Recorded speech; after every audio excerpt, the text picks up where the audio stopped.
Was a blue line revamp and a coaching switch enough change to make a difference for the Leafs this year? Let's discuss on today's edition of the Locked On Leafs podcast, part of the Locked On Podcast Network. It's your team every day.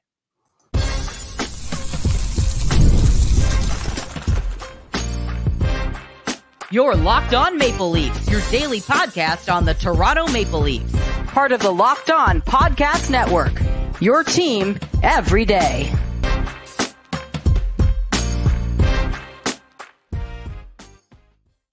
Hello and welcome into the Locked On Leafs podcast, a daily Maple Leaf-centric podcast hosted by myself, Mike DiStefano, and my co-host, Dave Morassutti.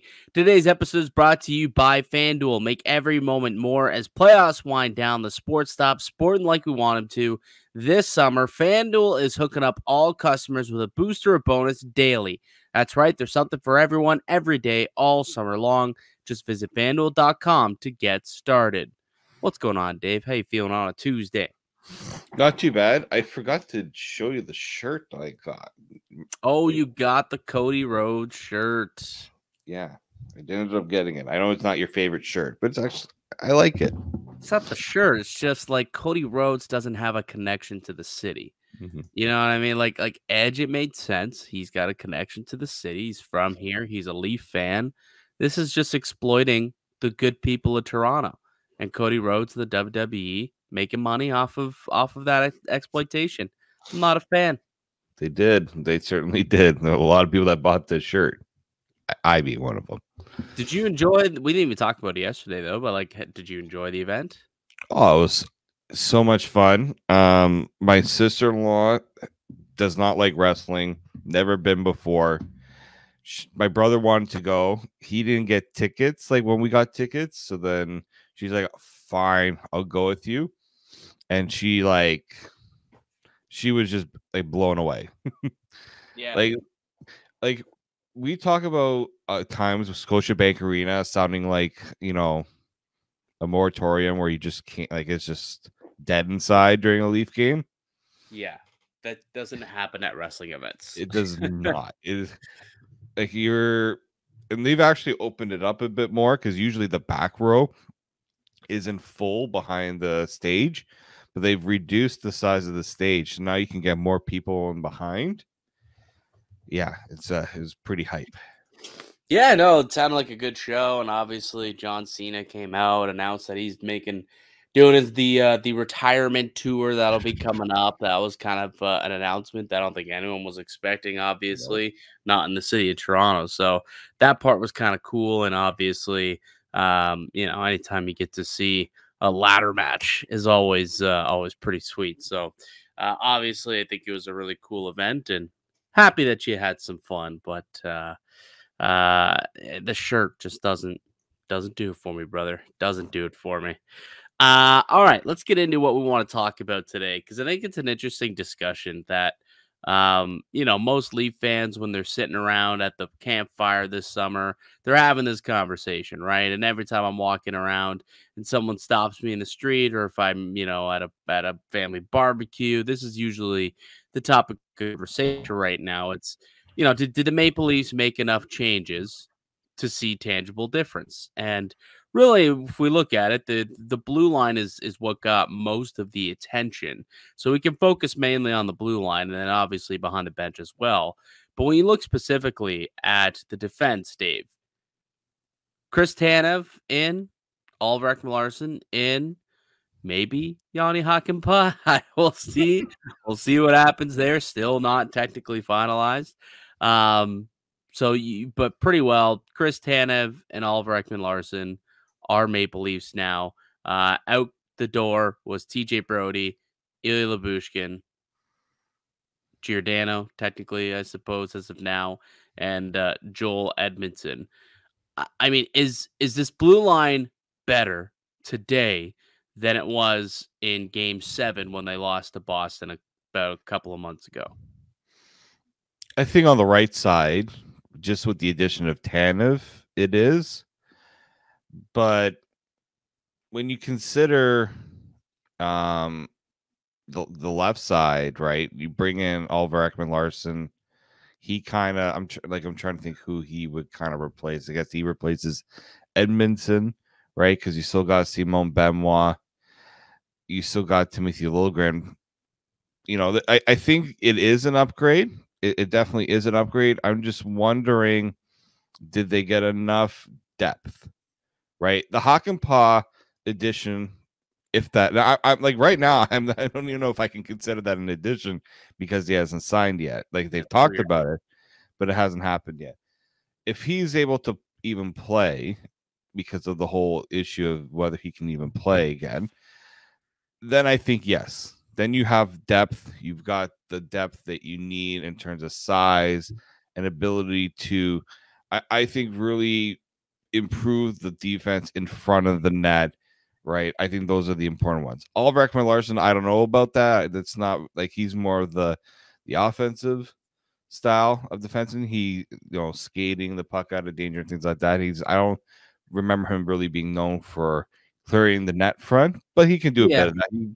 Florida wasn't going to have a guy like that on their team that can't play defense as well. He's not a massive liability. Like he's not, Tyson Barrie back in the day where it was like Barrie basically just wanted to be a winger. Remember Darren Dreger classified him as a dwinger back in the day, just the defenseman who just always jumped up into the rush no matter what.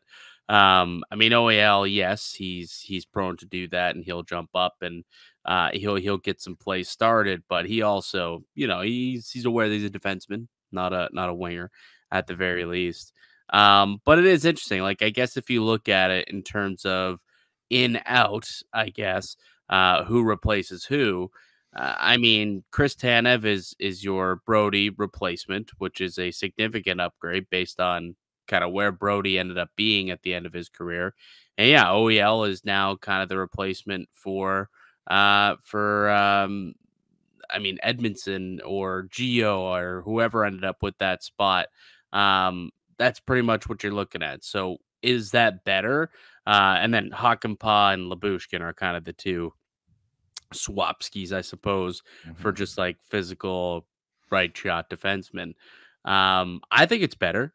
I do think it's a better blue line. I think it's a significantly better blue line, to be quite honest with you. I mean, Chris Tanev is the type of defenseman that the Maple Leafs have been looking for forever, right? A steady Eddie right shot defenseman who blocks shots, can kill penalties, can kill plays. His puck recovery skills are, elite, up in the top of the league. He should improve Morgan Rielly. Like, let's not forget how great Morgan Rielly was in that playoff 2 years ago when he had that steady Eddie partner and Luke Shed next to him, just allowed him to be confident in his puck carrying and puck moving abilities. And he was able to jump up into rushes and, create some offense. I think now you have, he'll be able to unleash that again if you've got a Chris Tanev, partner with you when TJ Brody's not playing his best and he's taking a step back and Ilya Lyubushkin's not quite a top pair dude, barely a top 4 player. You can't take those risks and you've got to make sure that you kind of stay patient and stay defensive a little bit. You should be able to make some more offense happen with Morgan Rielly now that you've got an actual defensive, steady partner in Chris Tanev. So I think he elevates, Morgan Rielly's game. And then I think that OEL is going to elevate a lot of game as well. Like you think about what he can do offensively, the way he can move the puck, his first pass out the zone. The zone exits, we will say, will definitely take an uptick with OEL moving the puck as opposed to, what Joel Edmondson was able to do last year at the end of the season. Big body, but couldn't do much with the puck, obviously. So I think that Edmondson will do, or OEL will do a good job getting the puck up to the forwards and allowing those guys to go cook and do their thing. And then Tanev, obviously, a massive improvement on what was there before. And OEL and Tanev, two guys who also come in and they could fix, this penalty kill, which was a problem last year for most of the season, hovering, sub 75%. And in the postseason, I think it was 74 or 71%, something like that. Not great. It was not great. And that was a big issue. So you bring in two guys who can come in and kind of shore that up. I think OEL's, like, if you looked at his JFresh chart, he's like I think it was like 96th percentile in shorthanded or in penalty killing. So really impressive stuff there. So I think overall, yeah, I believe that the blue line definitely is different. And I think it's different and in a good way. I think it's better. I think that this blue line now has more balance. I think that it's got a balance of not only left and right, like quite literally, but it's got a balance now of skill and grit by adding in a Chris Tanev and adding in that OEL, who's a puck moving defenseman, a distributor, a point getter, and someone who could also, power play, quarterback a power play, whether that's the first or the second unit. So I think overall, to me, the answer is yes. The blue line certainly better than it was when the team left off in Game 7. Well, I do too, and I think when you talk about the Lyubushkin Tanev swap, that's the big one there, right? It is like just going back and watching clips of Tanev in the playoffs, going up against the Jack Eichel, going up against Nathan McKinnon. Sure, I mean, like, it's tough to have to go up against a Connor McDavid, but he did his best. I mean, and he was also injured during that series, and I know that's something that a lot of people are concerned about with Tanev, but yeah, I just think people are going to really appreciate his style of defending. Again, he's not going to go out and always land big hits, but he's gonna do the simple, easy plays that I think are going to go a little underappreciated, and then over time, I think you're really going to see what it means to have a true shutdown top pairing defenseman. Yeah, I think so too. So excited to see that eventually all come to play. What will the lineup card look like? Why don't we talk about what we think the deep pairings might end up looking like now that things are starting to settle a little bit here? So we'll take a break, we'll come back, we'll get into the deep pairings and whether or not the coaching staff is also enough to make tangible change. And Dave, people are getting a little overboard with Mitch Marner and how badly they apparently want him to be dealt away. There was a take that made the rounds yesterday. We'll bring that up and discuss it in a little bit. It's Mike DiStefano and Dave Morassutti. You're listening to the Locked On Leafs podcast, part of the Locked On Podcast Network. It's your team every day. Today's episode is brought to you by FanDuel. I love sports. I love them so much that I never want them to stop. But as the playoffs wind down, we get fewer games, and the sports aren't sports and like I want them to.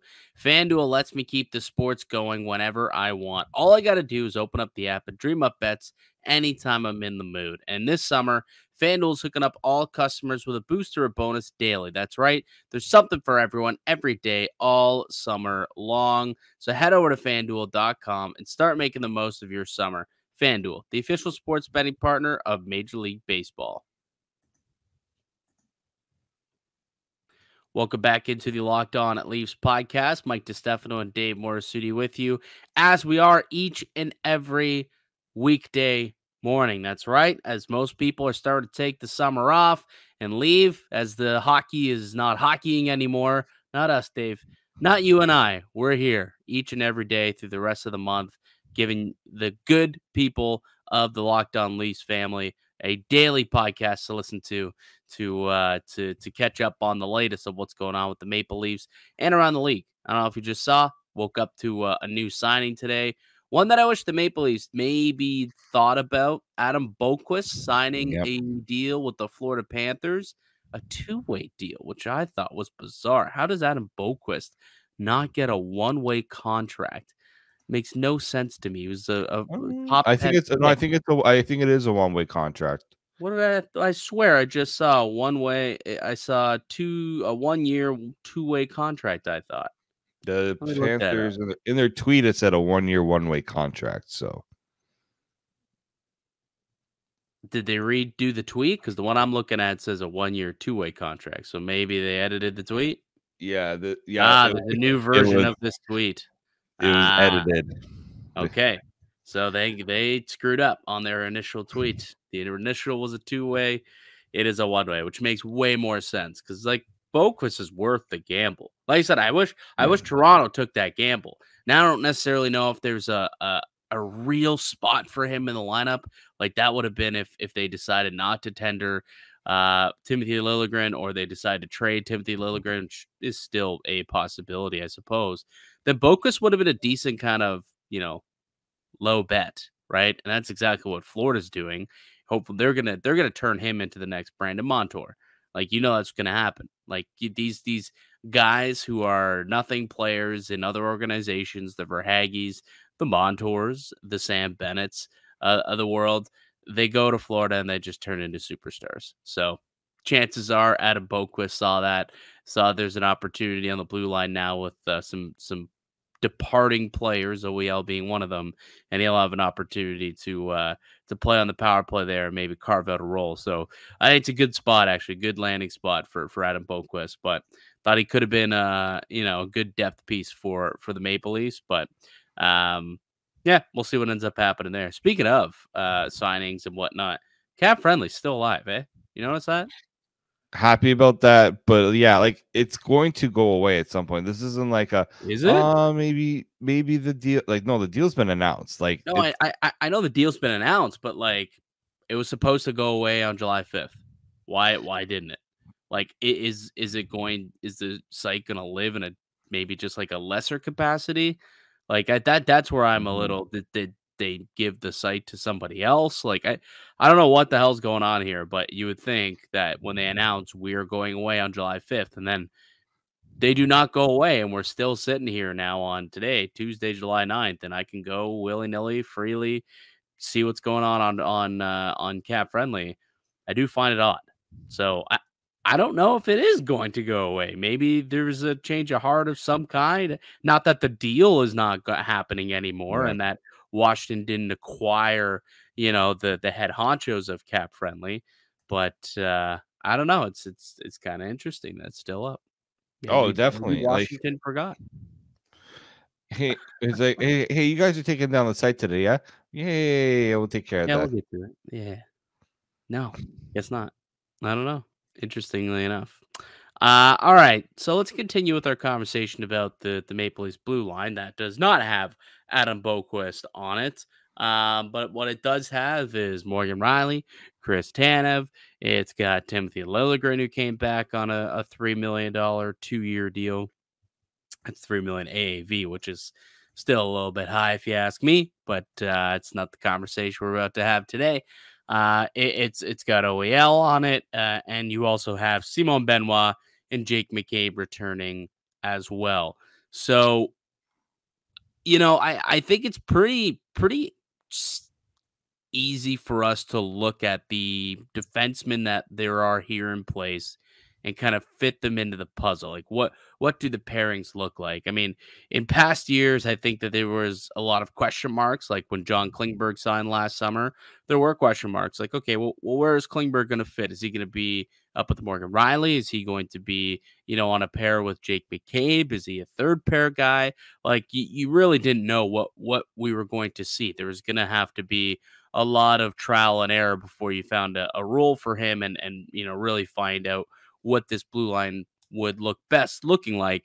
And I don't know if that's the case. Like, you tell me, does this not seem like pretty open shut, pretty easy to project what the pairings should and could look like come game 1 of 82 this season?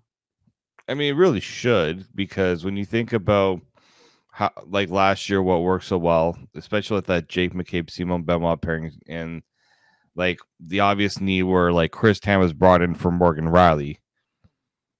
it kind of just like the picture kind of puts it together itself. That being said, the coaching staff can be like, yeah, we feel like things need to be different and we have a different vision for it. But it just kind of feels like everything had already been kind of pre-planned and how the moves are made. Well, what could that different vision be? Like, what else do you envision? Like, let's say, training camp rolls along, right? And Sheldon Keefe did this a lot. I'm not 100% sure if we're going to see this as often from Berube, but he really took that time to get a look at a lot of different pairings, a lot of different line combinations. It was something that he liked to do throughout training camp, just to get a look. So that the first time they put two players together, it's in a game that is meaningless in a training camp preseason game, as opposed to a meaningful regular season or even more meaningful playoff game. So, what other combinations do you think we could maybe try and get a look at come preseason? I mean, the only other thing is if they do consider putting Simon Benoit on the third pairing with Timothy Liljegren, and then they have OEL and Jake McCabe as kind of that second pairing. I'd be interested to see if it's Jake McCabe on the right side or if it's OEL, because both of them have played on the right side in their career. Yeah. I would lean towards Jake McCabe because he really seems to like playing the right side, and it seemed to really work for him. It's not like we had already suggested that was something they should have done from the very start, but we'll digress.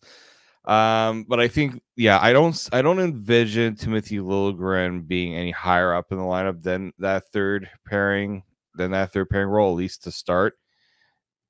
Injuries might dictate otherwise, and I think that's something you have to keep an eye on. But I do think that's where it gets a little interesting, is not just how the pairings roll out, but like who are like the top depth options behind these guys, especially like Hakanpää.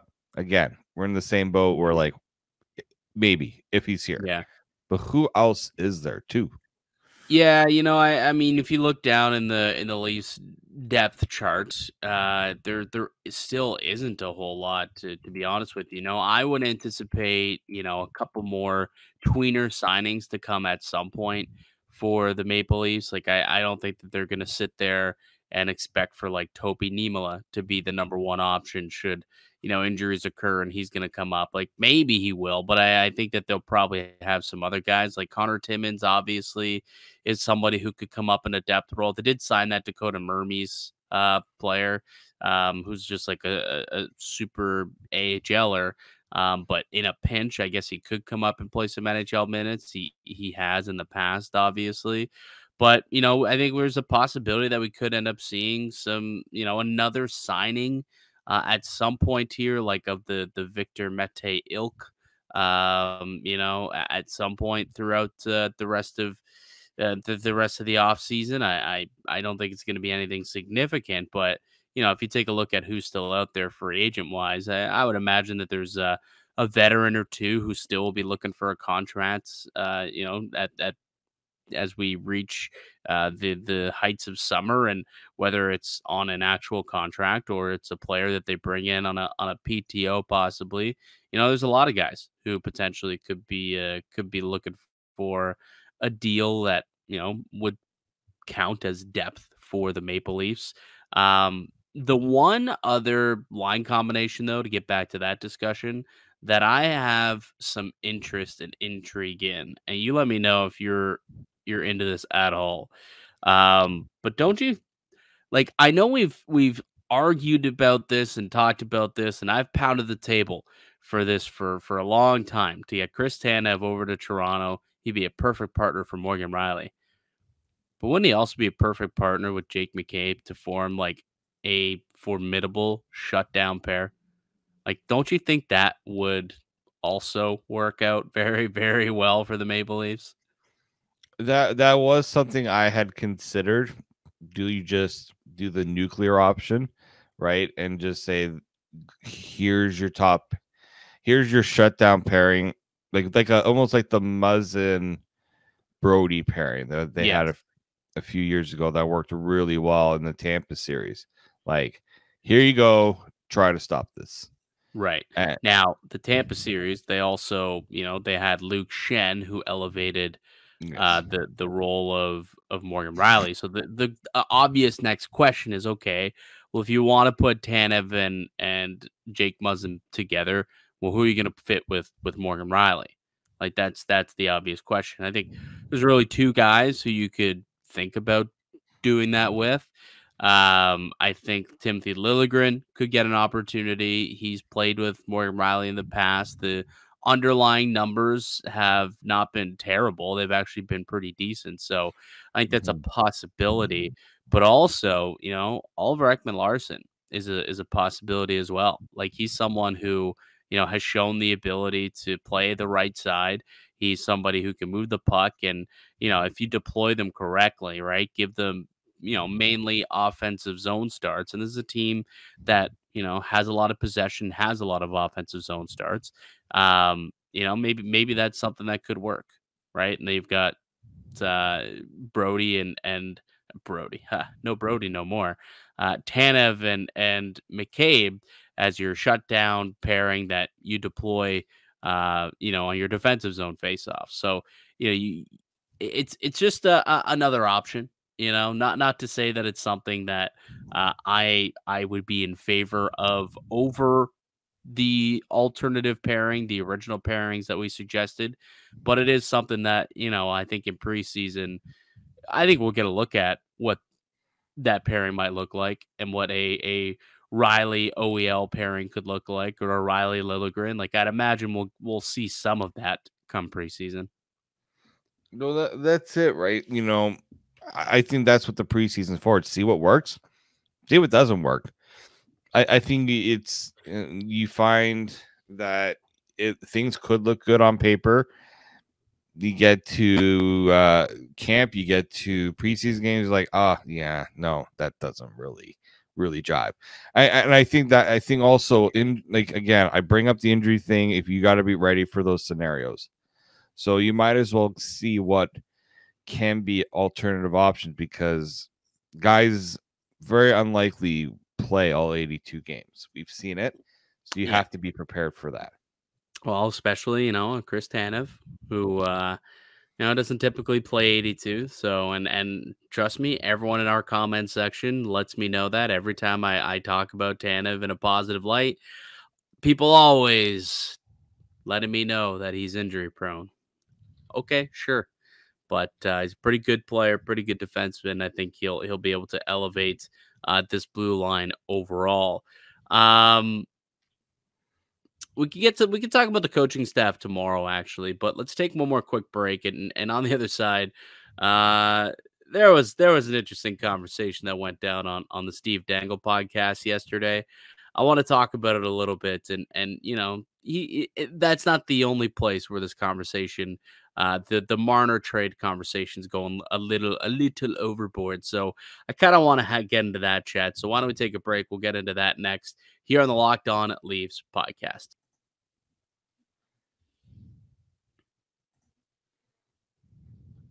The Locked On Leafs podcast continues. It's Mike DiStefano and Dave Morassutti with you, as we are each and every weekday, Monday through Friday. You can find the podcast wherever you get your podcast at, audio-wise, and also up on YouTube as well. Hit subscribe, hit the little notification bell as well, so you know exactly when new episodes are dropping. A little later in the week, we're going to be joined by David Alter too, so get his thoughts on what's gone on the Maple Leafs offseason so far, and what to expect going forward for the Toronto Maple Leafs. And hey, maybe he'll have more of an idea of what's up with Joni Hakanpää, who still remains unannounced, not unsigned, but unannounced by the Toronto Maple Leafs. All right, so one of the big topics of conversation that has dominated the Maple Leafs offseason so far is Mitch Marner, and whether or not the team should trade him. And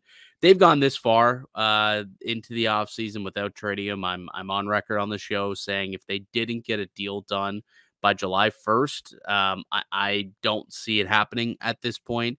I think he ends up staying as a Maple Leaf, and he ends up going through the season. Whether or not he signs an extension between now and the end of next year remains to be seen, but I don't see a trade at this point. But apparently some people still clamoring for it. Some people still want to see it. And Steve Dangle had CJ, Chris Johnston, on his show the other day, and they were talking about, a potential deal. And the one that was proposed, CJ asked the boys of the pod, would they consider and would they welcome a Mitch Marner for Marty Nakash trade? And I believe, was it 1-for-1 that was he just said, would you do suggested? it? Would you do it straight up? Straight up 1-for-1, Mitch Marner for Martin Necas.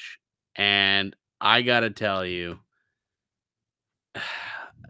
so the answer that Steve gave was yes. He said, great, sounds good. Any change, we know this group doesn't work. That was the answer given by Steve. Now, I will be completely honest with you. I was going to go back and find the clip and listen to it so I could understand where he's coming from and to see the rationale and stuff.